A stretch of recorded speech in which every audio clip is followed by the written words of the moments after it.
안녕하세요, 친구들. 원주현 선생님이에요. 오늘은 선생님과 함께 킹덤 스토리 16과 예수님이 몸과 피를 우리에게 주셨어요를 배워볼 거예요. 먼저 외울 말씀인 마태복음 26장 26절을 센트로 외워볼까요?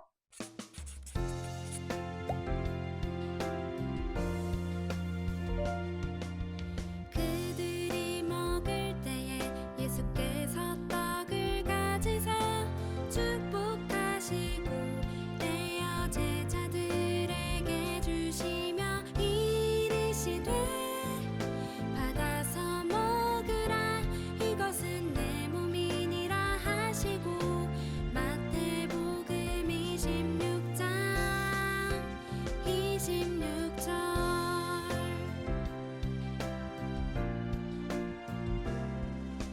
그들이 먹을 때에 예수께서 떡을 가지사 축복하시고 떼어 제자들에게 주시며 이르시되 받아서 먹으라 이것은 내 몸이니라 하시고 마태복음 26장 26절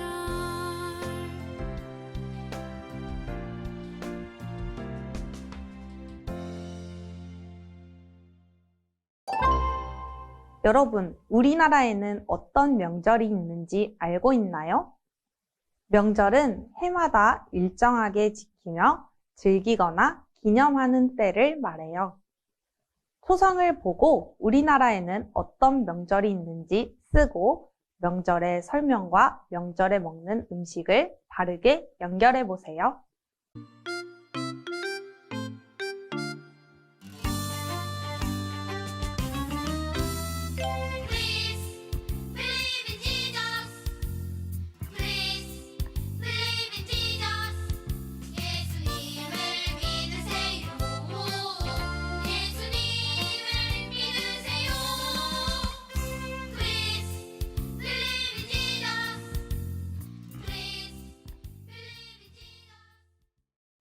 우리나라에는 설날, 정월대보름, 추석이 있어요.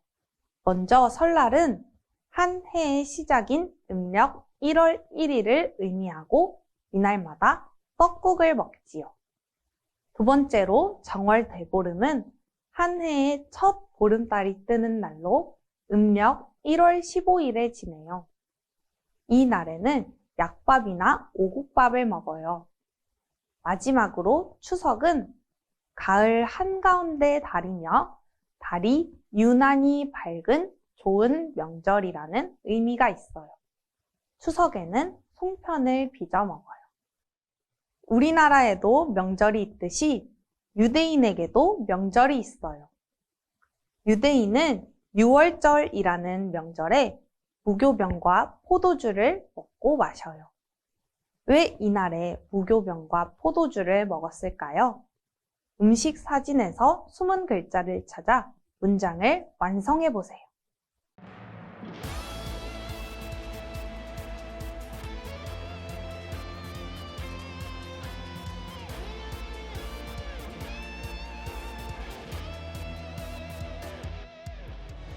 걱정이 깜깜하게 내 앞에 가리면 기도해요 솔직한 마음으로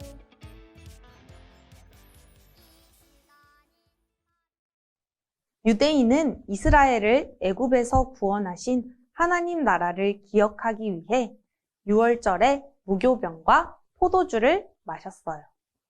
그런데 교회에서도 특정한 날, 떡, 빵과 포도주를 먹는 걸 알고 있나요? 교회는 성찬식 때 빵과 포도주를 먹어요. 왜 성찬식 때 빵과 포도주를 먹을까요? 왕의 말씀을 통해 함께 알아봐요.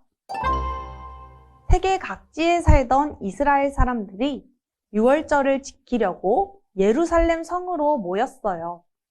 한 곳에 많은 사람이 몰렸기에 당시 예루살렘 주민들은 친척이나 손님을 위해 방을 내어주기도 했어요. 제자들은 예수님께 어디서 식사하실 것인지 물었어요. 그러자 예수님은 제자들과 유월절 만찬, 저녁 식사를 나누기 위해 제자들에게 말씀하셨어요. 제자들은 예수님의 말씀대로 무엇을 준비했을까요? 마태복음 26장 17절에서 19절을 읽고 문장의 틀린 부분을 찾아 밑줄을 긋고 바르게 고쳐보세요.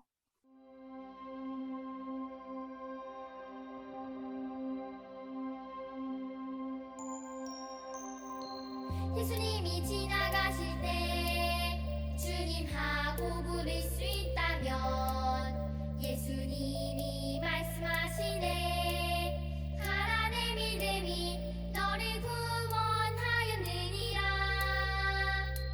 예수님이 지나가실 때 제자들은 예루살렘 성 밖이 아니라 성 안에 사는 사람의 다락방에서 준비해야 해요. 18절을 보면 예수님께서는 성 안 아무에게나 가라 라고 말씀하셨어요. 똑같은 사건을 기록한 마가복음과 누가복음의 기록을 보면 예수님께서는 제자 2명, 베드로와 요한을 보내시며 성 안에 들어가서 물 한 동이를 가지고 가는 남자를 따라가면 그 집 주인이 유월절 음식을 먹을 곳을 알려줄 것이라고 말씀하셨어요.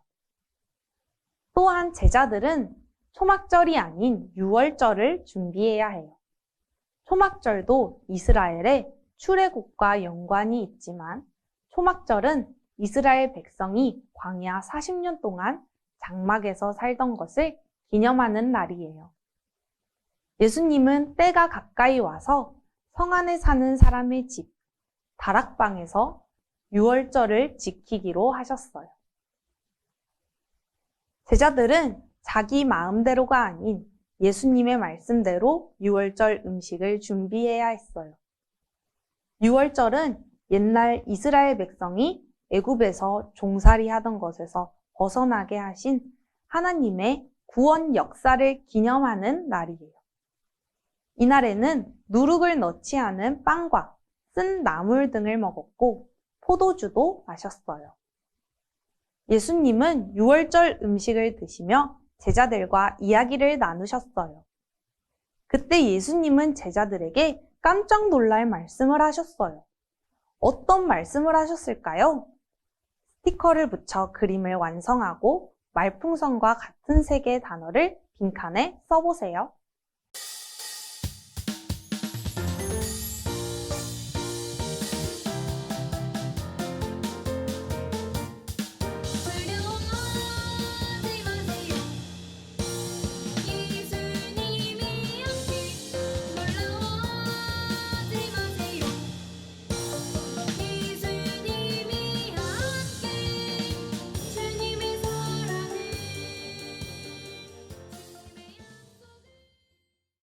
예수님은 제자 중 한 사람이 예수님을 팔 것이라고 말씀하셨어요. 그동안 예수님은 자신이 죽을 것을 여러 번 말씀하셨지만 제자 중 한 사람이 예수님을 팔 것이라는 말은 제자들에게 큰 충격이었어요. 이에 제자들은 놀라 예수님께 저는 아니지요 라고 물었어요. 제자들의 물음에 예수님께서는 자신과 함께 그릇에 손을 넣는 사람이 배신할 것이라고 말씀하셨어요. 그러면서 인자는 성경에 기록된 대로 죽지만 나를 파는 사람에게는 불행이 닥칠 것이다 라고 말씀하셨지요. 예수님의 말씀에 가룟 유다가 랍비여 저는 아니지요 라고 되물어요. 이에 예수님은 유다에게 내가 말하였도다 라고 대답하셨어요. 예수님은 자신이 성경의 말씀대로 유대인과 이방인에게 넘겨져 고난당하실 것을 아셨어요. 그리고 가룟 유다가 예수님을 배신할 것과 앞으로 다가올 고난도 다 아셨지요. 예수님은 다가올 모든 고난을 아시고 제자들과 마지막 만찬을 가지신 거예요. 예수님은 제자들에게 떡과 잔을 나눠주시며 말씀하셨어요. 그 말씀은 무엇인가요? 마태복음 26장 26절에서 28절을 읽고 숨은 글자를 찾아 파란색 빈칸에 써보세요. 그리고 스티커를 붙이고 숨은 글자를 찾은 후 찾은 글자를 빨간색 빈칸에 써서 무엇을 기억해야 하는지 확인해 보세요.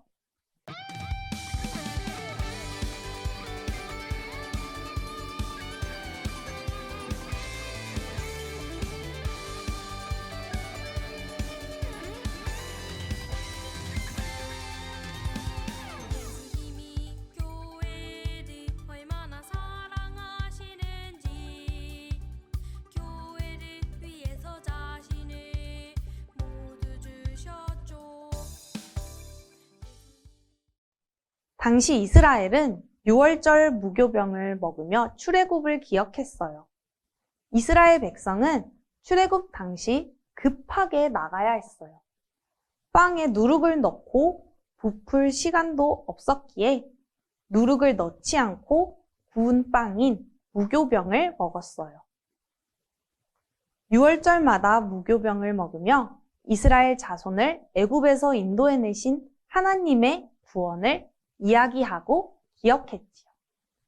또 그들은 자유를 얻은 기쁨을 누리도록 포도주를 마셨어요. 어린 양의 죽음을 피하고 받은 구원을 기억하는 것이에요.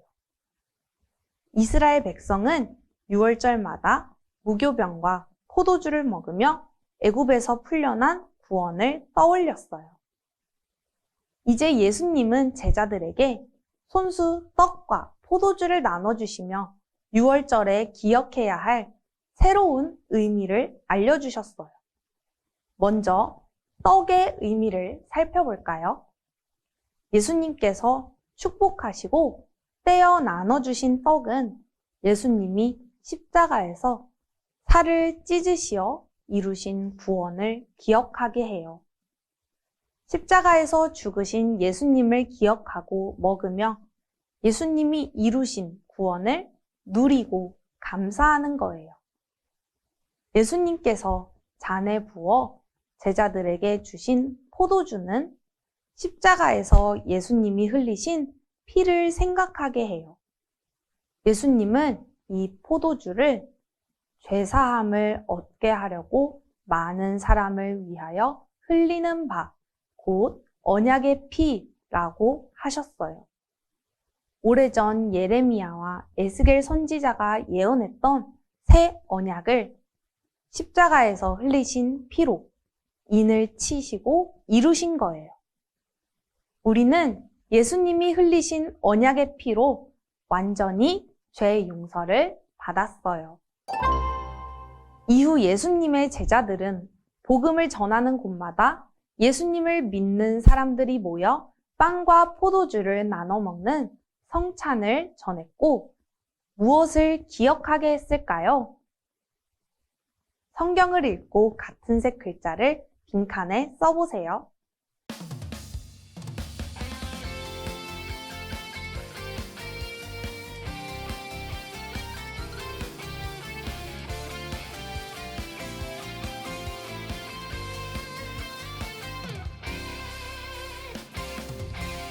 다시 돌아온 바다 텅빈 그물을 보면 내 마음도 여전히 텅빈 그런 느낌이야. 우리는 떡을 먹으며 우리를 살리시기 위해 자기 몸을 주신 예수님을 기억해야 해요. 그리고 생명의 떡이신 예수님을 믿음으로 우리도 영원한 생명을 받아 누리게 되었다는 것을 기억해야 하지요. 사람은 무언가를 먹지 않으면 살 수 없듯이 우리 영혼은 생명의 떡이신 예수님 없이는 살 수 없어요. 포도주를 마시면서는 우리를 용서하시기 위해 자기 피를 흘려 새 언약을 이루신 예수님을 기억해야 해요. 그리고 새 언약을 이루신 예수님을 믿음으로 죄 용서와 기쁨을 누리게 된 것을 기억해야 하지요.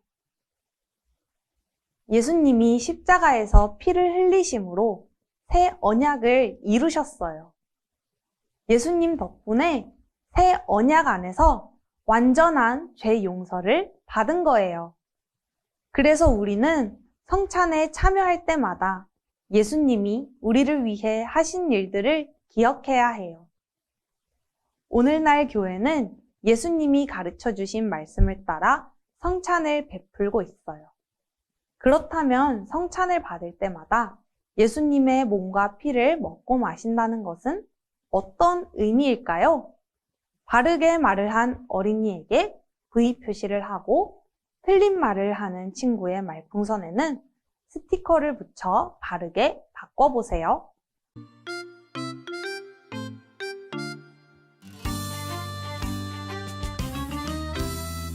Please believe in Jesus. Please believe in Jesus. 예수님을 믿으세요. 예수님을 믿으세요.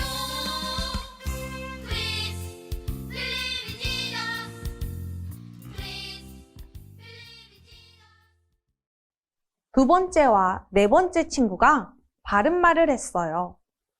우리가 성찬 때마다 먹고 마시는 떡과 포도주가 진짜 예수님의 몸과 피로 변하는 것은 아니에요. 그러니 떡과 포도주에 절하거나 그것을 간직할 필요는 없어요.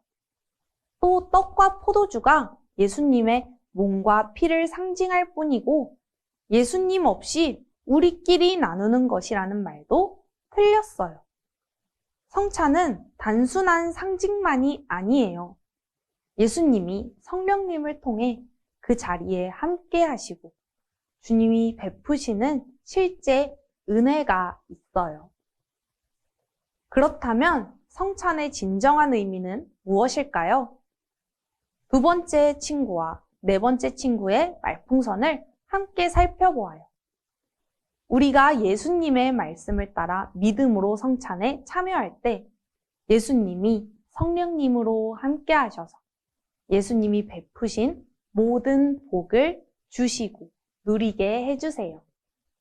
그리고 우리는 성찬에 바르게 참여함으로 예수님이 주신 은혜를 받고 우리의 믿음이 더욱 자라고 굳세게 돼요.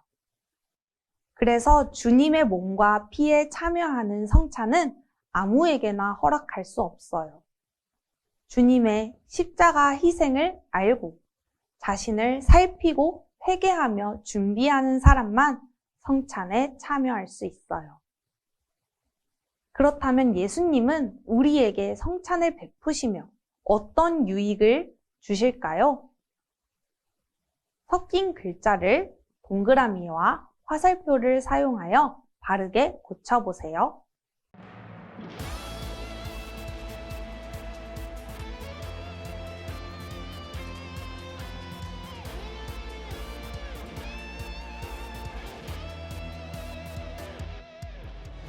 걱정이 깜깜하게 내 앞에 가리면 기도해요. 솔직한 마음으로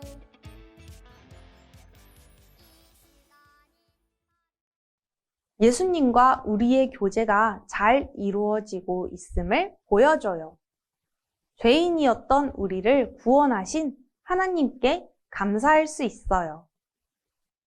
하나님 말씀에 순종하겠다는 결심을 새롭게 할 수 있고 강하게 해주어요. 사랑의 띠가 되어 성찬에 참여한 성도 모두가 예수님 안에서 하나임을 기억하게 해요. 성도들이 서로 사랑을 나누고 교제를 증거하고 새롭게 해주어요.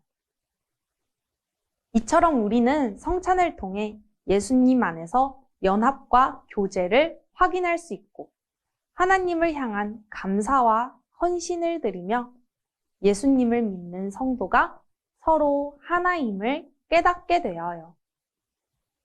그렇다면 오늘날 성찬에는 누가 참여할 수 있나요? 암호를 풀어 문장을 완성해 보세요.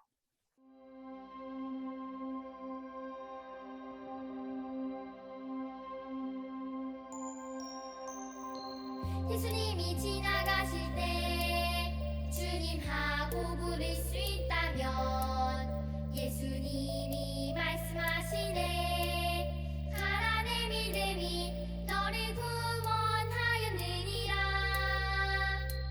예수님이 지나가실 때 옷자락 성찬은 나를 구원해 주신 예수님을 믿고 고백하며 입교, 세례를 받은 사람만 참여할 수 있어요. 그렇기에 성찬에 참여하기 위해서는 먼저 입교, 세례를 통해 자신의 신앙을 고백하고 스스로 살필 수 있어야 해요. 입교, 세례 시에는 먼저 자신이 하나님 앞에 죄인인 것과 하나님에 의해서만 구원을 받을 수 있고 예수님을 통해서만 하나님께 나아갈 수 있으며 성령님을 따라 살기로 다짐해요. 이처럼 신앙을 고백하고 다짐하며 입교, 세례를 받은 사람이 성찬에 참여할 수 있어요. 그렇다면 입교, 세례를 받은 사람이라면 아무 준비 없이 모두 성찬에 참여할 수 있나요? 아니에요. 성찬을 받기 전에는 하나님 말씀에 순종하며 믿음으로 살아가고 있는지 스스로 점검해야 해요. 그리고 하나님과 이웃을 사랑하고 있는지 점검하고 하나님 말씀에 순종하지 못했다면 회개해야 해요. 성찬은 14세 이상이 되어 입교, 세례를 받은 교인만이 참여할 수 있어요. 성찬에 참여하길 기대하며 교재에 있는 입교 예식 질문에 동그라미, X 표시를 하며 믿음을 확실하게 해두도록 해요.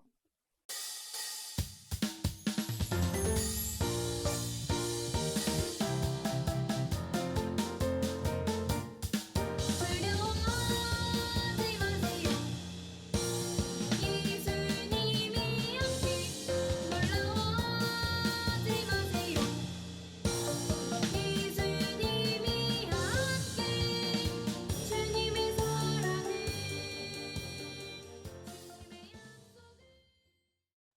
아담의 범죄 이후 모든 사람은 죄와 사망 아래에서 종노릇 할 수밖에 없어요. 하나님의 자비하심 없이는 구원받을 수 없었지요. 하지만 하나님은 사람을 불쌍히 여기셔서 예수님을 통해 구원의 길을 여셨어요.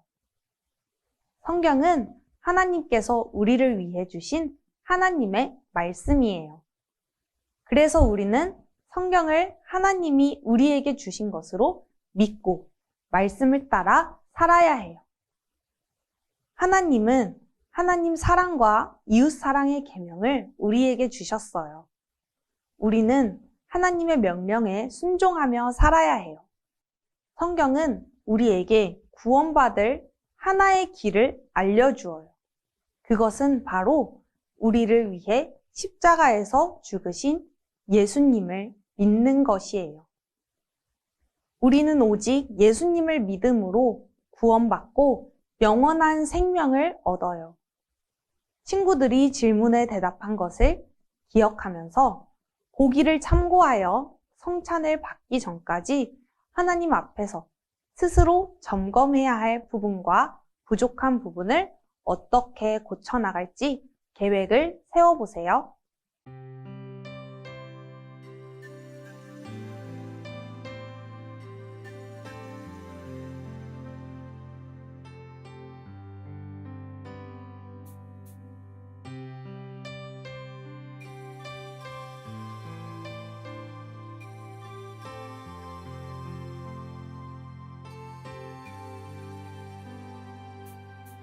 찬양합니다. 여러분은 성찬에 참여하기를 기대하며 바라고 있나요?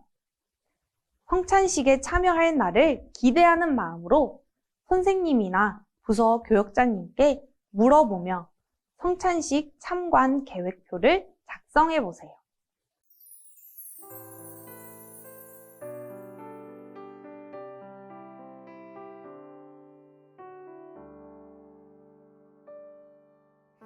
그 사랑 보내줘서 내가 찬양하고 그 보혈 보내줘서 참관 계획표를 세워보았나요? 오늘 배운 말씀을 기억하면서 다음 성찬식에 참관해 보세요. 성찬이 어떻게 이루어지는지를 보며 여러분이 앞으로 하게 될 성찬을 더욱 기대할 수 있기를 바라요. 오늘도 배운 내용을 떠올리며 가정에서 이루어지는 하나님 나라 질문에 대답해 보세요. 첫 번째, 왕의 이야기. 예수님은 제자들과 유월절 만찬으로 무엇을 나누며 어떤 말씀을 하셨나요? 예수님은 제자들에게 떡과 포도주를 주시며 예수님을 기념하라고 하셨어요. 두 번째, 나의 이야기. 성찬에 참여하기 위해서 나는 어떤 준비를 해야 할까요?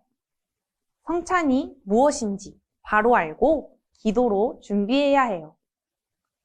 세 번째, 우리 이야기. 부모님에게 성찬에 참여할 때 성령님께서 어떤 은혜를 주시는지 들어보세요.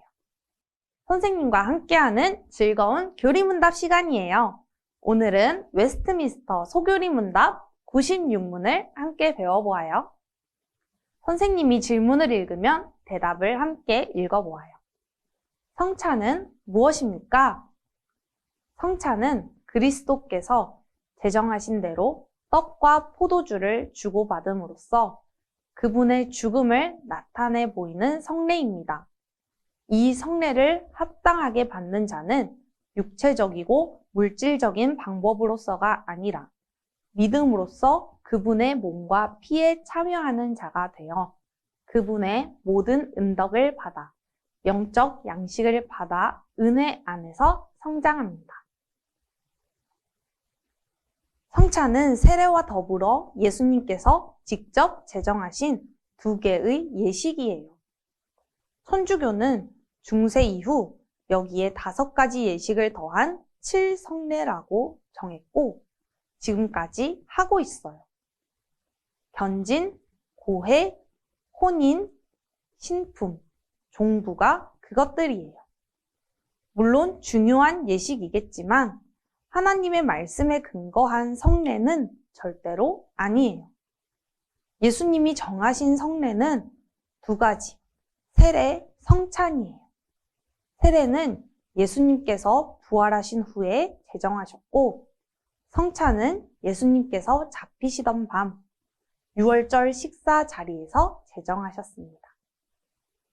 구약시대의 성도가 유월절 식사를 반복하며 자기 백성을 애굽에서 풀어주신 하나님의 구원 역사를 기억했듯이 우리는 성찬을 하며 우리를 위한 그리스도의 구원 역사를 기념하고 있어요. 주님께서 다시 오실 때까지 떡을 먹고 잔을 마실 때마다 주님의 죽으심을 전하는 것이에요. 주님의 죽으심을 기념하라는 말은 단지 그리스도께서 당하신 고난에 공감하라는 뜻이 아니에요. 주님의 죽으심이 우리 죄를 사하시는 희생 제사였음을 기억하고 십자가에서 몸과 피를 내어주신 그 은혜를 우리가 받아 영생을 누리고 성장하고 있음을 고백해야 하는 거예요. 친구들, 오늘은 선생님과 함께 성찬에 대해서 배워보았어요. 성찬에 참여하는 날까지 궁금한 것을 어른들께 여쭤보며 그리고 성찬에 참관하며 기대하며 기다리는 여러분이 되기를 바라요. 그럼 다음 시간에 만나요. 안녕!